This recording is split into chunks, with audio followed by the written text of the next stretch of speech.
10 years ago, ardent WWE fans believed the organization was on the brink of a major creative breakthrough. After more than 3 years of trotting out a sanitized, advertiser-friendly product with painfully simplistic caricatures, cult favorite CM Punk sat down upon the entrance stage, stared through the constructed facade, and began firing off one jagged truth after another. Though he'd been on WWE's main roster for 5 years by this point and had already had several world titles, this moment felt like Punk's real ascension into WWE's tier of immortals. It's a moment that lives on in wrestling legend as an unforgettable "where were you when" occurrence. And yet, the momentum that was created by this watershed incident failed to usher in positive change. The pipe bomb was hardly a dud, but the explosion was noticeably contained. I'm Jack from Cultaholic, and this is the story of the summer of Punk.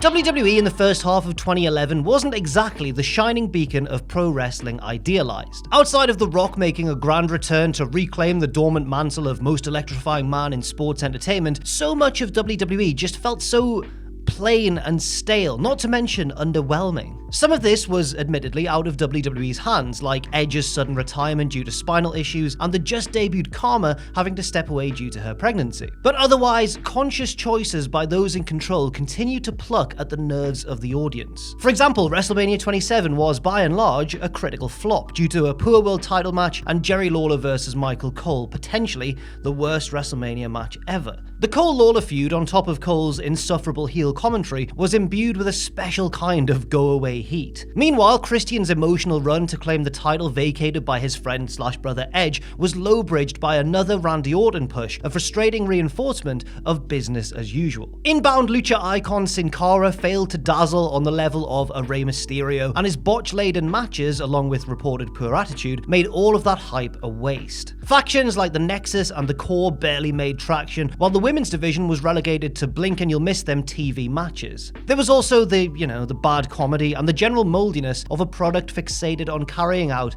the same old, same old. Then there was John Cena, the old reliable in more than one sense. To WWE, its associated charities, and many of the company's school-age fans, Cena was the reliable face of the company, the true blue superhero that carried this era the way that Hogan did in the 80s and Austin and The Rock in the Attitude Era. But to Cena's detractors, the overly enthusiastic, absurdly costumed, utterly invincible WWE star was the embodiment of a company that they'd grown to resent. The attitude and ruthless aggression kids and young adults were aging, but the firmly PG WWE wasn't aging with them. Cena had been booed out of arenas by the more vocal fans for nearly 6 years by this point, and yet he was still the most marketable full-time star under the company's roof. It was quite the paradox. For a variety of reasons, Cena was the most polarizing top guy that had ever reached WWE's apex. And for those who loathed John Cena's disinfected Technicolor version of WWE, they craved an antidote, and one was readily available. From the time CM Punk arrived on the WWE main roster in 2006, he was an affront to the status quo. Just his existence in WWE canon as a non-roided, non-heavyweight indie standout felt divergent, especially since his name and central character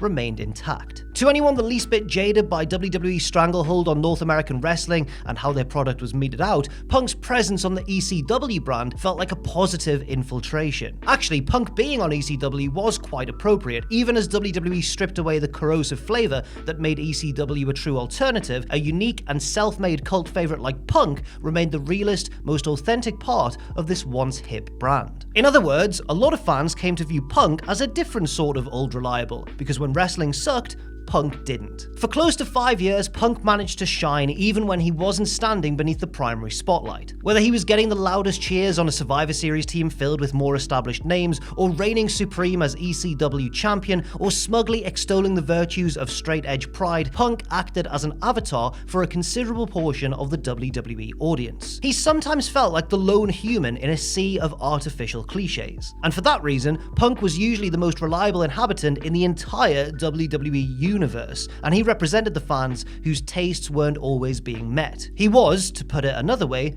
the voice of the voiceless. For the first half of 2011, Punk was situated as a heel, leading a less potent version of the Nexus and eating a pinfall from Randy Orton in some high-profile matches. Not the most rewarding phase of Punk's career, obviously, but he could easily be reheated at the drop of a hat with little damage to his credibility. And that was a good thing too, because on June 20th, 2011, Punk became the focal point of one of WWE's most ambitious storylines in a long time. After having defeated reigning champion John Cena in a non-title match the previous week, as well as Rey Mysterio at the Capital Punishment pay-per-view, Punk demanded a championship match and threatened to hijack the show if his demand wasn't met. What he got was an official #1 contenders bout against Rey Mysterio and Alberto Del Rio for later on that night. And Punk ended up victorious after pinning Del Rio, but the fact that he'd earned a title shot wasn't the biggest story. The biggest story was that CM Punk was leaving WWE. While the whole thing worked out for the angle in storyline, there was also a lot of truth to it. On his infamous Art of Wrestling podcast appearance with Colt Cabana in 2014, Punk admitted that he had legitimately planned on leaving in the summer of 2011 at the expiration of his contract, generally due to burnout and dissatisfaction. And at the time, WWE Creative was also under the impression that Punk actually was finishing up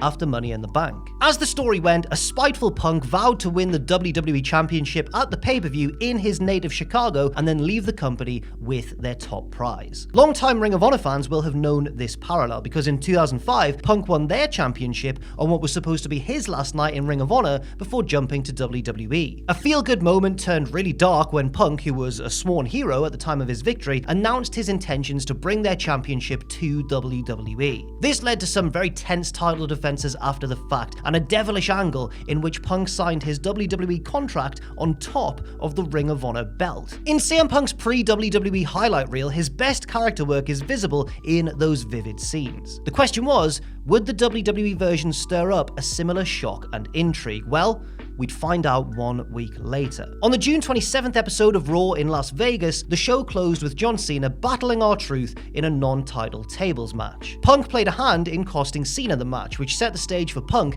to deliver what is arguably his pièce de résistance. As Cena lay amid the ruins of a shattered table, Punk sat down upon the entrance stage wearing a Stone Cold t-shirt. Now, 15 years earlier, at the '96 King of the Ring, Steve Austin subverted scripture when he spat out his oft-imitated Austin 316 promo, the launching pad for the Rattlesnake's ultimate rise. And now, in 2011, it was Punk's turn to deliver his era-defining promo. With the mic in hand, Punk spoke calmly to the wincing WWE champion, first about the long line of corporate ass kissers that Cena had now become a part of. Then he name-dropped Paul Heyman and Brock Lesnar at a time when neither man was part of WWE. This cheeky nod to the breaking of the fourth wall was an explicit hint that Punk was getting ready to go there. In what became known in wrestling vernacular as the pipe bomb promo, Punk lambasted everything from part-time Rock headlining WrestleMania to disingenuous fans to restrictions on career advancement within WWE to the overall sorry state of the once thriving promotion. He even took time to insult the McMahon family personally, believing them to be blind and incompetent. The response in the arena was mixed, but there were many vociferous cheers, signaling a lack of consensus endorsement towards the organization that those fans were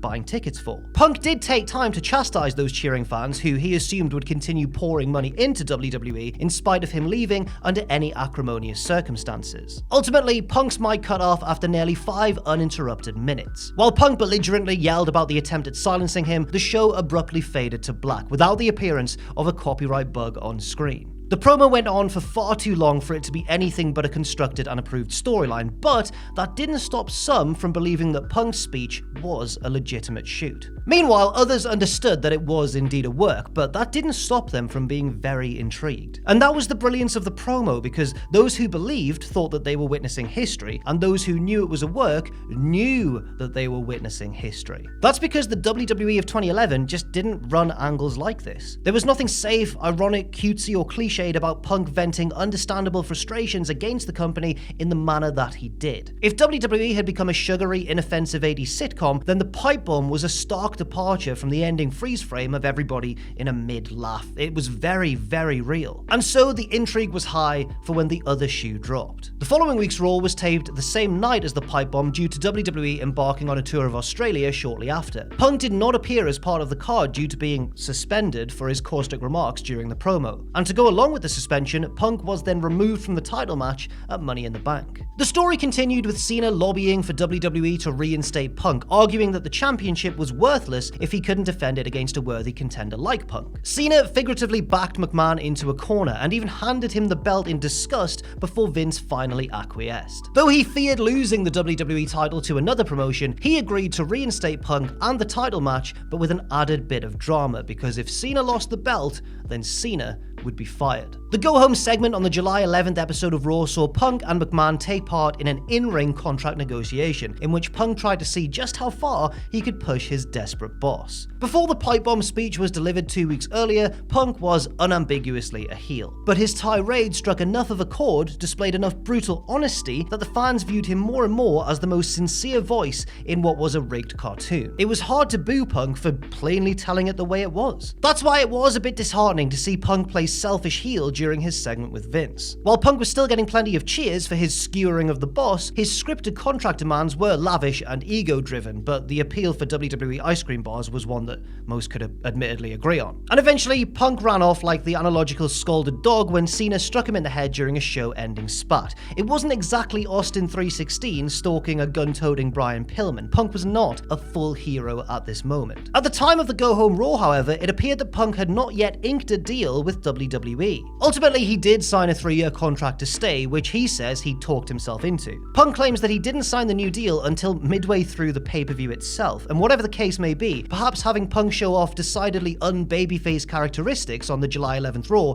was the smartest play for the company, regardless of crowd response, because nobody really knew what Punk was going to do. But none of that mattered once WWE arrived in Chicago on July 17th, because to the Chi-Town faithful, there was no bigger star on the planet than CM Punk. Feverish noise filled the air in anticipation of the main event, and when "This Fire Burns" blared over the speakers, the roof nearly came off the Allstate Arena. The man cast as a WWE traitor received a hometown welcome like few before it, in spite of the story, or perhaps even because of the story. The 33-minute title match had everything from nifty wrestling and counters to big spots to tense near falls to an even more tense tease of a screw job. On a night where men had fallen from ladders ad nauseum, the real high drama came from the most well-defined characters. In the end, the line-walking Cena prevented John Laurinaitis from screwing Punk over, refusing to take a tainted victory. This proved to be his undoing, as Punk thanked him for his generosity by immediately blasting him to hell with the go to sleep, and 1 3 count later, Punk had conquered the world. And there was no sense of yes but on this night. An attempt to dispatch a briefcase-wielding Del Rio to fell the new champion didn't work, and a jubilant Punk simply left the arena, getting cheered all the while. The final images of Money in the Bank were of a disconsolate Vince McMahon and a triumphant anti-hero venturing off into the sunset. Largely on the strength of the main event, but with an impressive undercard nonetheless, the 2011 Money in the Bank is often ranked among the greatest pay-per-views in WWE history and is considered the best non-Big Four event in the company's annals. Both Dave Meltzer and Wade Keller awarded Punk vs. Cena 5 stars, and many fans arrived at that same conclusion. The pay-per-view did 195,000 buys, up 18% from the previous year's Money in the Bank. So many questions lingered in the fallout of such a monumental night. What would Punk do next? When would he show up again? Where might he go? And what will WWE do without a champion? And what will become of John Cena? The next night on Raw, Punk's name became forbidden in WWE, so saith Vince McMahon. He ordered a tournament to crown a new champion in Punk's place before getting ready to deal with the man who let him down in John Cena. But before Vince could fire Cena, Triple H magically swooped in to the rescue. Speaking on behalf of the invisible board of directors, Triple H informed his father-in-law that he was being relieved of his duties as overseer of operations due to his recent spate of rash decision-making. In kayfabe, that is. Rash decision-making in kayfabe, not real life. That's another issue. That same week, Punk kept up his appearances away from WWE, showing up at a baseball game, pitting his Chicago Cubs against the Philadelphia Phillies, hassling Triple H at the San Diego Comic-Con, and even appearing at an AAW event to endorse inspirational wrestler Gregory Iron. As for Cena, 8 nights after losing the WWE title in one of the most historic matches in WWE history, he was champion again. Rey Mysterio opened the July 25th Raw by winning the tournament to crown a new title holder, only to be immediately challenged by Big Match John. That same night, a fresh Cena defeated a man who'd already wrestled to heroically become champion once more. But then, Cena's celebration was short-lived because the sudden playing of Cult of Personality heralded the arrival of CM Punk with the real WWE title. The two then took turns raising their respective title belts to very different crowd responses. By the way, remember, all of these big moments were crammed into just 8 days. Punk explained that he returned in order to inflict further change upon the corrupt and unjust WWE, and with Vince out of the picture, the iconoclast had already brought down one obstructive pillar. But with Vince gone, Triple H assumed the role of headstrong suit, and this is where good faith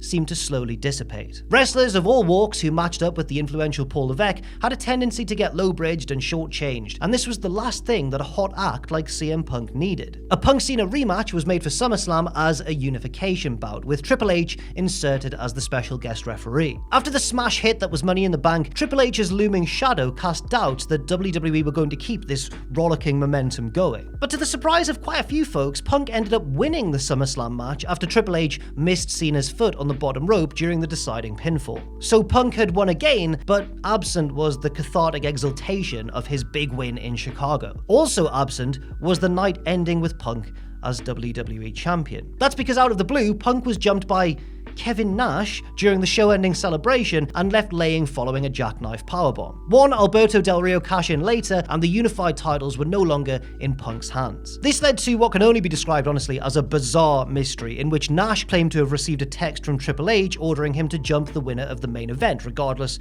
of who it was. Triple H then denied sending the text, but it hardly mattered. That's because the angle degenerated into a muddled mess, with Nash struggling to make his stilted, scripted dialogue work, and the momentum of Punk's star turn slowly fizzling away. It seemed for all the world that Punk was saddled with a side mission, especially once Cena defeated Punk in a #1 contenders match following a Kevin Nash distraction. What I mean by that is that Punk was stuck with Nash and Triple H, while Cena chased the champion, Alberto Del Rio. Somehow, watching Punk make old man and constantly injured jokes about 52-year-old Big Sexy wasn't really as salacious or interesting as seeing Punk take on the whole status quo of WWE. Punk was apparently supposed to wrestle Nash at September's Night of Champions as a payoff to the month-long animosity. But instead, after weeks and weeks of Nash getting the physical upper hand on Punk, Nash was then unable to gain medical clearance for the match. To write Nash out, Triple H fired him after it was revealed that Nash, snuck into Triple H's office at SummerSlam and sent himself the text telling himself to jump the winner of the main event. Yeah.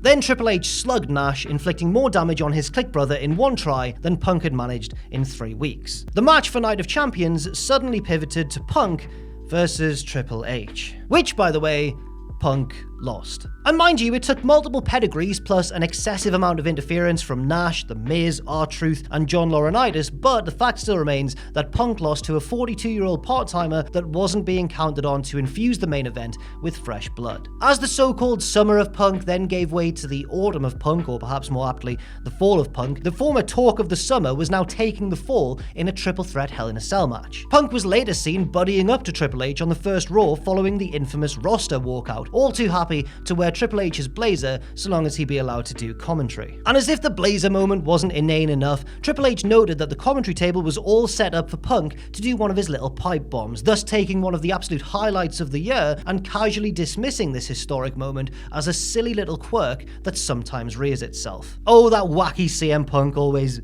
bearing his soul, what's he like? Punk went on to team with Triple H at Vengeance against Truth and Miz, and once more, it was Punk who took the fall. In what felt like a bone being thrown, Punk regained the WWE title a month later, defeating Del Rio inside Madison Square Garden at Survivor Series, complete in fact with a feel-good Howard Finkel cameo, which was nice. And though he'd go on to reign with the gold for a modern-era record of 14 months, he only main evented 5 of the next 14 pay-per-views, often playing second fiddle to whatever Cena or a returning Brock Lesnar were doing at the time. At no point during Punk's mammoth reign, during which he suddenly turned heel against most fan wishes, did Punk recapture the lightning of the pipe bomb, that million-dollar moment that blurred lines and shook fans from their tempered expectations. While Punk kicked off what was ultimately the world's longest lame duck reign, it was Triple H that vanquished Kevin Nash at the 2011 TLC, closing the book on one of the most lackluster legend returns of the modern era. Punk would later admit in that Art of Wrestling interview that the day he walked out of WWE in 2014, he told Triple H, "I seriously resent you for not putting me over 3 years ago when you should have. That would have been best for business, but you had to come in and squash it, and then I had to lose to Truth and Miz. It didn't make any business sense then, it doesn't make any business sense now." More recently, Jim Ross even spoke up in 2019, saying that Triple H was fixated on the fact that Punk supposedly didn't have the look of a champion owing to his leaner body. Amid his incredulous recollection of Paul Levesque's reported knocks on Punk's appearance, JR said, "Wait a minute, where are we here? What are we doing? Because the crowd is telling you this guy is over." And when viewing that summer of Punk through a wider lens, it's all pretty mystifying. WWE was handed a headline-grabbing star in the prime of his life and with the necessary eloquence to be relatable in greater media. And they managed to snuff out all of that momentum in just a few months. This has been a pattern for a WWE that has come up short in creative deliverance and satisfaction more often than the industry standard promotion should. Fans have held high hopes for certain concepts, characters and talents only to discover that their faith would have been put to better use elsewhere. There are only so many times a person can go yay, then boo, then yay, then boo, then yay, then boo before they find something else on TV on Monday nights. Even something ground-shaking like CM Punk taking the Machine to task was not immune to regression towards an all-too-familiar meme. 10 years ago, the summer of Punk was gearing up to be the season of seasons, but instead, like so much in an unchallenged WWE, the idea was far more romantic than the finished product.